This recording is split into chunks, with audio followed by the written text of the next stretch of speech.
부활이 없다고 말하는 사두개파 사람 몇 명이 예수님께 나와 질문했습니다. 선생님, 모세는 남자가 아들이 없이 죽으면 그 동생이 형수와 결혼해서 형을 대신하여 아들을 낳아줘야 한다라고 했습니다. 우리 가운데 7 형제가 있었습니다. 첫째가 결혼했지만 아들을 낳지 못하고 죽어 아내를 자기 동생에게 남겨놓았습니다. 그런데 둘째도 셋째도 그리고 7째까지 첫째와 똑같이 되었습니다. 결국엔 그 여자도 죽었습니다. 7 형제 모두가 이 여자를 아내로 맞아들였으니 부활 때에 이 여자는 이 7 형제 중에 누구의 아내가 되겠습니까? 예수님께서 이들에게 대답하셨습니다. 너희는 성경도 알지 못하고 하나님의 능력도 알지 못함으로 잘못 생각하고 있다. 부활할 때에는 누구도 장가가거나 시집가지 않으며 오직 사람들이 하늘에 있는 천사처럼 될 것이다. 죽은 자의 부활에 대해 말하자면 하나님께서 이렇게 말씀하신 것을 읽어보지 못했느냐? 나는 아브라함의 하나님, 이삭의 하나님, 야곱의 하나님이다. 하나님은 살아있는 사람들의 하나님이시지 죽은 사람들의 하나님이 아니시다. 사람들이 이 말씀을 듣고 예수님의 가르침에 놀랐습니다. 예수님께서 사두개파 사람들의 말문을 막으셨다는 소식을 바리새파 사람들이 듣고 함께 모였습니다. 그 가운데 율법의 전문가 한 사람이 예수님을 시험하려고 질문을 하였습니다. 선생님, 율법에서 어느 것이 가장 중요합니까? 예수님께서 그에게 대답하셨습니다. 내 모든 마음과 모든 목숨과 모든 정성을 다해서 내 하나님을 사랑하여라. 이것이 가장 중요하고 우선되는 계명이다. 두 번째 계명은 내 이웃을 내 자신처럼 사랑하여라인데 이것도 첫째 계명과 똑같이 중요하다. 모든 율법과 예언자들의 말씀이 이 2 계명에서 나온 것이다. 바리새파 사람들이 함께 모여 있을 때 예수님께서 그들에게 질문하셨습니다. 너희는 그리스도에 대해서 어떻게 생각하느냐? 그가 누구의 자손이냐? 바리새파 사람들이 대답했습니다. 다윗의 자손입니다. 그러자 예수님께서 그들에게 말씀하셨습니다. 그러면 다윗이 성령의 감동을 받아 어찌 그리스도를 주님이라고 불렀겠느냐? 그는 여호와께서 내 주님에게 말씀하셨습니다. 내가 내 원수를 내 발 아래 굴복시킬 때까지 너는 내 오른쪽에 앉아있어라라고 말하였다. 다윗이 이처럼 그리스도를 주님이라고 불렀는데 어떻게 그리스도가 다윗의 자손이 되느냐? 아무도 예수님께 한마디도 대답하지 못했습니다. 그 이후로 아무도 예수님께 감히 질문을 하려고 하지 않았습니다. 23장. 그때 예수님께서 무리들과 제자들에게 말씀하셨습니다. 율법학자들과 바리새파 사람들은 모세의 자리에 앉았다. 그러므로 너희는 그들이 말하는 것을 다 행하고 지켜라. 그러나 그들의 행동을 따라하지는 마라. 그들은 말만 하고 행하지는 않는다. 그들은 무거운 짐을 묶고 다른 사람들의 어깨에 올리지만 정작 자신들은 그 짐을 지기 위해 손가락 하나 움직이려고 하지 않는다. 그들은 다른 사람들에게 보이려고 모든 일을 한다. 그래서 말씀 상자를 크게 만들고 옷수를 길게 늘어뜨린다. 이들은 잔치에서 윗자리에 앉기를 좋아하고 회당에서 높은 자리에 앉기를 좋아한다. 이들은 장터에서 인사받는 것을 좋아하고 선생이라고 불리는 것을 좋아한다. 그러나 너희는 선생이라는 소리를 듣지 마라. 너희의 선생님은 오직 한 분이고 너희 모두는 형제들이다. 그리고 세상에서 그 누구에게도 아버지라고 부르지 마라. 아버지는 오직 한 분인데 하늘에 계시다. 너희는 지도자 소리를 듣지 마라. 너희의 지도자는 오직 한 분뿐인 그리스도시다. 너희 가운데 큰 자는 너희의 종이 될 것이다. 누구든지 자신을 높이는 사람은 낮아질 것이고 낮추는 사람은 높아질 것이다. 율법학자와 바리새파 위선자들이여 너희에게 화가 있다. 너희는 사람들 앞에서 하늘나라의 문을 막는다. 너희가 들어가지 않으면서 다른 사람들도 들어가지 못하게 막는다. 없음. 율법학자와 바리새파 위선자들이여 너희에게 화가 있다. 너희는 개종자 하나를 만들려고 바다와 육지를 두루 다닌다. 그러다가 한 사람을 찾으면 너희보다 더한 지옥의 아들로 만든다. 아못 보는 인도자인 너희에게 화가 있다. 너희는 만일 너희가 성전을 두고 맹세하면 아무래도 좋지만 성전에 있는 금을 두고 맹세하면 반드시 지켜야 한다는 말을 한다. 바보 같고 눈이 먼 너희들아, 어느 것이 더 중요하냐? 금이냐? 그 금을 거룩하게 만드는 성전이냐? 또한 너희는 이런 말도 한다. 만일 어떤 사람이 제단을 두고 맹세하면 아무래도 좋지만 제단 위에 있는 제물을 두고 맹세하면 반드시 지켜야 한다. 너희 눈먼 사람들아, 어느 것이 더 중요하냐? 제물이냐? 제물을 거룩하게 하는 제단이냐? 제단을 두고 맹세하는 사람은 제단과 제단 위에 있는 모든 것을 두고 맹세하는 것이다. 성전을 두고 맹세하는 사람은 성전과 성전 안에 계신 분을 두고 맹세하는 것이다. 하늘을 두고 맹세하는 사람은 하나님의 보좌와 거기에 앉으신 분을 두고 맹세하는 것이다. 율법학자와 바리새파 위선자들이여 너희에게 화가 있다. 너희는 박하와 회양과 뿌리채소의 11조까지 드리면서 정의, 자비, 믿음과 같은 율법의 더 중요한 부분은 무시한다. 11조도 중요하지만 더 중요한 일을 무시해서는 안 된다. 눈이 먼 너희여, 너희는 모기는 걸러내어도 낙타는 삼켜버린다. 율법학자와 바리새파 위선자들이여 너희에게 화가 있다. 너희가 잔과 접시의 겉을 깨끗하게 하지만 그 안에는 탐욕과 방종이 가득 차 있다. 너희 눈먼 바리새파 사람들이여 먼저 잔과 접시의 안을 깨끗하게 하여라. 그래야 겉도 깨끗해질 것이다. 율법학자와 바리새파 위선자들이여 너희에게 화가 있다. 너희는 하얗게 칠한 무덤과 같다. 겉은 아름다워 보이지만 그 안은 시체들의 뼈와 온갖 더러운 것으로 가득 차 있다. 너희가 겉으로는 사람들에게 의롭게 보이지만 속에는 위선과 악이 가득하다. 율법학자와 바리새파 위선자들이여 너희에게 화가 있다. 너희는 예언자들의 무덤을 만들고 의인의 묘비를 꾸미면서 만일 우리가 우리 조상들이 살았던 때에 살았더라면 우리는 예언자의 피를 흘리는데 함께하지 않았을 것이다 라고 말한다. 그러나 너희는 예언자들을 죽인 살인자들의 자손이라는 것을 스스로 나타내고 있구나. 그러므로 너희는 너희 조상들의 악한 일을 마저 채워라. 뱀들아, 너희 독사의 자식들아, 지옥의 심판을 너희가 어떻게 피할 수 있느냐. 그러므로 내가 너희에게 예언자와 지혜 있는 사람과 율법학자들을 보낸다. 너희는 이 사람들 가운데서 몇 명은 죽이고 십자가에 못 박고 몇 명은 회당에서 때릴 것이다. 그리고 이 마을에서 저 마을로 뒤쫓으며 박해할 것이다. 따라서 의인 아벨의 피로부터 성전과 제단 사이에서 살해당한 바라기아의 아들 스가랴의 피에 이르기까지 너희는 세상에서 피를 흘린 의인에 대한 죄값을 치를 것이다. 내가 너희에게 진정으로 말한다. 이 모든 것들이 이 세대에 올 것이다. 예루살렘아, 예언자들을 죽이고 하나님께서 내게 보내신 사람들을 돌로 친 예루살렘아, 암탉이 병아리들을 날개 아래에 품듯이 얼마나 내가 너희 자녀를 모으려고 했느냐. 그러나 너희들은 원하지 않았다. 보아라, 내 집이 버려져 못쓰게 될 것이다.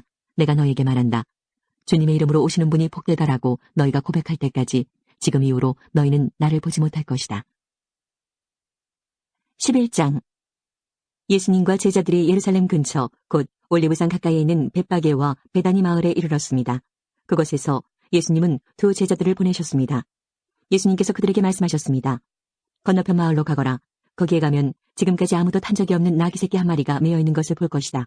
그것을 풀어서 이리로 가지고 오너라. 누가 너희에게 왜 이러십니까? 라고 물으면 이렇게 말하여라. 주님께서 필요하시답니다. 곧 이리로 돌려보내실 것입니다. 제자들이 마을로 들어가서 길 쪽으로 있는 문에 묶여있는 나귀 새끼를 발견하였습니다. 제자들이 나귀를 풀었습니다. 서 있던 사람이 제자들에게 물었습니다. 나귀를 풀다니 무엇을 하려는 것이요? 제자들이 예수님께서 알려주신 대로 대답했습니다. 그러자 허락해 주었습니다. 제자들이 예수님께 나귀 새끼를 끌고 왔습니다. 그들이 겉옷을 나귀 위에 얹었고 예수님께서 거기에 앉으셨습니다. 많은 사람들이 자기들의 겉옷을 펴서 길 위에 펼쳤습니다. 어떤 사람들은 들에서 꺾은 나뭇가지를 펼쳤습니다. 예수님 앞에서 걸어가던 사람들과 뒤에서 따라가던 사람들이 소리쳤습니다. 호산나, 주님의 이름으로 오시는 이가 복이 있다. 다가오는 우리 조상 다윗의 나라가 복이 있다. 가장 높은 곳에서 호산나. 예수님께서 예루살렘에 가셔서 성전으로 들어가셨습니다. 그리고 모든 것을 둘러보신 후 날이 이미 저물었기 때문에 12 제자들과 함께 베다니로 돌아가셨습니다. 이튿날 예수님과 제자들이 베다니에서 출발하여 오는 길에 예수님께서 배고픔을 느끼셨습니다. 멀리서 잎이 무성한 무화과 나무를 보시고 거기에서 열매를 얻으려고 다가가셨습니다. 그러나 무화과는 없고 잎사귀만 무성할 뿐이었습니다. 그것은 아직 무화과가 열릴 때가 아니었기 때문입니다. 예수님께서 나무에게 말씀하셨습니다. 다시는 아무도 내 열매를 먹지 못할 것이다. 제자들이 이 말씀을 들었습니다. 예수님과 제자들이 예루살렘에 왔습니다. 예수님께서 성전에 들어가셔서 성전에서 사고 파는 사람들을 내쫓으셨습니다. 그리고 돈 바꿔주는 사람들의 책상과 비둘기 파는 사람들의 자리를 뒤엎으셨습니다. 예수님께서 그 누구도 물건을 가지고 성전의 뜰을 가로질러 가지 못하게 하셨습니다. 그리고 사람들을 가르치셨습니다. 성경에 이렇게 쓰여 있다. 나의 집은 모든 민족의 기도하는 집이라고 불릴 것이다. 그런데 너희는 강도의 소굴로 바꾸었다. 대제사장들과 율법학자들이 이 소식을 들었습니다. 그들은 예수님을 죽일 방법을 찾기 시작했습니다. 그것은 사람들이 예수님의 가르침에 놀라워하므로 그들이 예수님을 두려워했기 때문입니다. 밤이 되자 예수님과 제자들은 성을 떠났습니다. 아침에 지나가다가 제자들이 무화과 나무가 뿌리부터 말라버린 것을 보았습니다. 베드로가 생각이 나서 예수님께 말했습니다. 선생님 보세요. 저주하셨던 무화과 나무가 말라 죽어 있습니다. 예수님께서 대답하셨습니다. 하나님을 믿어라. 내가 너희에게 진정으로 말한다. 누구든지 이 산을 향하여 뽑혀서 바다에 던져져라 하고 말하고 마음속에 아무 의심 없이 말한 대로 될 줄 믿으면 그대로 이루어질 것이다. 그러므로 내가 너희에게 말한다. 너희가 기도하고 구한 모든 것은 받은 줄로 믿어라. 그러면 이루어질 것이다. 너희가 서서 기도할 때 다른 사람과 원수된 일이 있으면 그를 용서하여라. 그래야 하늘에 계신 너희 아버지께서도 너희의 죄를 용서하실 것이다. 없음. 예수님과 제자들이 다시 예루살렘으로 갔습니다. 예수님께서 성전에서 거니실 때 대제사장들과 율법학자들과 장로들이 예수님께 왔습니다. 그들이 예수님께 말했습니다. 당신이 무슨 고난으로 이런 일을 하는 것이요? 누가 당신에게 이런 고난을 주었소? 예수님께서 이들에게 대답하셨습니다. 내가 한 가지를 너희들에게 묻겠다. 만일 나에게 대답하면 내가 무슨 고난으로 이런 일을 하는지 말해주겠다. 요한의 세례가 하늘로부터 온 것이냐 아니면 사람에게서 온 것이냐 대답해 보아라. 그들이 자기들끼리 의논하였습니다. 만일 우리가 하늘로부터 왔다고 하면 그가 어째서 너희는 요한을 믿지 않았느냐 하고 말할 것이다. 그렇다고 사람에게서 왔다고 할 수도 없지 않은가. 이들은 백성들을 두려워했습니다. 그것은 모든 사람들이 진정으로 요한을 예언자로 생각하고 있었기 때문입니다. 그래서 예수님께 우리는 모르오 하고 대답했습니다. 예수님께서도 그러면 나도 너희에게 내가 무슨 권한으로 이런 일을 하는지 말하지 않겠다라고 말씀하셨습니다. 올리브산 근처에 있는 벳바게와 베다니에 이르렀을 때였습니다. 예수님께서 두 제자를 보내셨습니다. 그리고 말씀하셨습니다. 맞은편 마을로 가거라. 그곳에 들어가면 아무도 타보지 않은 나귀 새끼 한 마리가 매여 있는 것을 볼 것이다. 그것을 풀어 이리 끌고 오너라. 만일 누가 왜 나귀를 푸시오 하고 묻거든 주님께서 필요하시답니다 라고 말하여라. 보냄을 받은 제자들이 가보니 예수님께서 말씀하신 대로 나귀 새끼를 발견했습니다. 그들이 나귀 새끼를 풀자 주인이 그들에게 물었습니다. 왜 나귀 새끼를 푸시오? 제자들이 대답했습니다. 주님께서 필요하시답니다. 제자들이 나귀를 예수님께 끌고 와서 자기들의 겉옷을 벗어 나귀의 등에 펴고 예수님을 태웠습니다. 예수님께서 가실 때에 사람들이 겉옷을 벗어 길에 펼쳤습니다. 예수님께서 올리브산 비탈길 가까이 오셨을 때 모든 제자들이 기뻐하며 큰 소리로 하나님을 찬양하였습니다. 그것은 이들이 여러 가지 기적을 목격했기 때문입니다. 주님의 이름으로 오시는 왕에게 복이 있다. 하늘에는 평화, 가장 높은 곳에는 영광. 그러자 사람들 사이에 있던 몇몇 바리새파 사람들이 예수님께 말했습니다. 선생님, 제자들을 꾸짖으십시오. 예수님께서 대답하셨습니다. 내가 너희에게 말한다. 이 사람들이 잠잠하면 돌들이 소리를 지를 것이다. 예수님께서 예루살렘에 가까이 오셔서 그 도시를 바라보시고 눈물을 흘리셨습니다. 그리고 말씀하셨습니다. 오늘 내가 평화의 길을 알았더라면 좋았을 텐데 그러나 지금은 이것이 너에게 감춰져 있다. 내 원수들이 너를 향해 흙덩이를 쌓고 너를 에워싸고 사방으로 포위할 때가 올 것이다. 그리고 너를 짓밟고 너와 함께한 내 자녀들도 짓밟을 것이다. 또한 돌 위에 다른 돌 하나라도 남지 않게 할 것이다. 이는 하나님께서 찾아온 때를 내가 깨닫지 못했기 때문이다. 예수님께서 성전에 들어가 장사하는 사람들을 내쫓기 시작하셨습니다. 그리고 그들에게 말씀하셨습니다. 내 집은 기도하는 집이다. 라고 성경에 쓰여 있는데 너희는 이 집을 강도의 소굴로 만들었다. 예수님께서 날마다 성전에서 가르치셨습니다. 그러자 대제사장들과 율법학자들 그리고 백성의 지도자들이 예수님을 죽이려고 하였습니다. 그러나 모든 백성들이 예수님의 말씀을 열심히 듣고 있었으므로 예수님을 죽일 방법을 찾을 수 없었습니다. 20장 예수님께서 성전에서 사람들을 가르치시며 복음을 전하고 계셨습니다.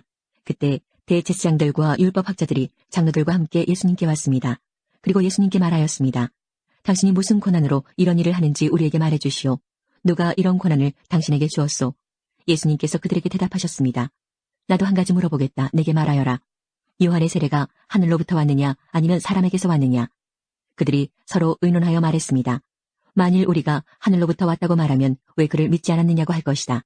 그렇다고 사람에게서 왔다고 말하면 모든 백성들이 요한을 예언자로 확신하고 있으므로 우리를 돌로 칠 것이다. 그래서 그들은 어디서 왔는지 모르겠다고 대답하였습니다. 예수님께서 그들에게 나도 무슨 권한으로 이런 일을 하는지 말하지 않겠다 하고 말씀하셨습니다. 예수님께서 사람들에게 이런 비유를 말씀하셨습니다. 어떤 사람이 포도원을 만들어 농부들에게 세를 주고 오랫동안 여행을 갔다. 포도철이 되어 그 사람은 포도원의 수확 중에서 얼마를 거두려고 종 하나를 농부들에게 보냈다. 그러나 포도원 농부들은 그를 때리고 빈손으로 돌려보냈다. 주인은 다른 종을 보냈다. 그러나 그 종도 때리고 온갖 모욕을 주고 빈손으로 돌려보냈다. 주인은 세 번째 종을 보냈다. 이 종에게도 농부들이 상처를 입혀 쫓아내었다. 포도원 주인은 말했다. 어떻게 할까? 내 사랑하는 아들을 보내야겠다. 아마도 내 아들은 존경할 것이다. 포도원 농부들이 그를 보고 서로 의논했다. 이 사람은 상속자다. 이 사람을 죽여 유산을 우리가 가로채자. 그들은 아들을 포도원 밖으로 끌어내어 죽였다. 그러면 포도원 주인이 농부들을 어떻게 하겠느냐? 그가 돌아와 포도원 농부들을 죽이고 포도원은 다른 사람들에게 넘길 것이다. 사람들이 이 말씀을 듣고 말했습니다. 그런 일이 제발 일어나지 않았으면 좋겠습니다. 예수님께서 그들을 바라보시며 말씀하셨습니다. 그러면 건축자들의 버린 돌이 집 모퉁이의 머릿돌이 되었다고 기록된 것은 무슨 뜻이냐? 누구든지 그 돌 위에 떨어지는 사람은 부서질 것이요. 이 돌이 누구 위에 떨어지든지 그를 가루로 만들 것이다. 율법 학자들과 대제사장들이 예수님께서 이 비유를 자기들을 빗대어 하신 말씀인 줄 알았습니다. 그래서 즉시 예수님을 잡기를 바랐으나 사람들을 두려워하였습니다. 율법 학자와 대제사장들은 예수님을 지켜보았습니다. 그리고 의로운 사람들인 척 가장한 정탐꾼을 보내서 예수님께서 하시는 말씀 가운데 트집을 잡으려고 하였습니다. 그리고는 예수님을 총독에게 넘기려고 하였습니다. 이들이 예수님께 물었습니다. 선생님, 우리는 선생님이 옳게 말씀하시고 가르치시는 것을 압니다. 선생님은 차별을 하지 않으시며 진실되게 하나님의 길을 가르치시는 것을 압니다. 우리가 가이사에게 세금을 바치는 것이 옳습니까? 옳지 않습니까? 예수님께서 이들의 계략을 아시고 말씀하셨습니다. 데나리온 동전 하나를 가져오너라. 이 돈에 누구의 얼굴과 이름이 새겨져 있느냐? 그들이 대답했습니다. 가이사의 것입니다. 예수님께서 그들에게 말씀하셨습니다. 가이사의 것은 가이사에게, 하나님의 것은 하나님께 바쳐라. 그들은 사람들 앞에서 예수님의 말씀을 트집잡을 수 없었습니다. 오히려 예수님의 대답에 놀라서 말문이 막히고 말았습니다. 부활이 없다고 하는 사두개파 사람들 가운데 몇몇이 예수님께 왔습니다. 그리고 예수님께 물었습니다. 선생님, 모세는 형이 자식 없이 아내를 두고 죽으면 동생이 형수와 결혼하고 형을 위해서 자식을 낳아야 한다고 했습니다. 그런데 7 형제가 있었습니다. 첫째가 아내를 얻었으나 자식이 없이 죽었습니다. 그리고 둘째도 자식 없이 죽었습니다. 셋째도 마찬가지였습니다. 결국 7 형제가 모두 자식이 없이 죽었습니다. 마침내 그 여자도 죽었습니다. 그러면 부활 때 그는 누구의 아내가 되어야 합니까? 7 형제가 모두 그를 아내로 맞이하였으니 말입니다. 예수님께서 그들에게 말씀하셨습니다. 이 세대의 아들들은 장가가고 시집간다. 그러나 죽었다가 다시 부활하여 하늘나라에서 살 자격이 인정된 사람들은 장가도 가지 않고 시집도 가지 않는다. 그들은 천사들과 같아서 다시 죽을 수도 없다. 그들은 부활의 아들들이므로 하나님의 자녀들이다. 죽은 사람들의 부활에 대해서는 모세도 떨기나무가 나오는 대목에서 잘 보여주었다. 모세는 주님을 아브라함의 하나님, 이삭의 하나님, 야곱의 하나님이라고 하였다. 하나님은 죽은 사람들의 하나님이 아니라 살아있는 사람들의 하나님이시다. 이들 모두는 하나님께 대하여 살아있다. 율법학자 몇 사람이 대답하였습니다. 선생님, 옳은 말씀을 하셨습니다. 사람들은 예수님께 감히 더 이상 묻지 못하였습니다.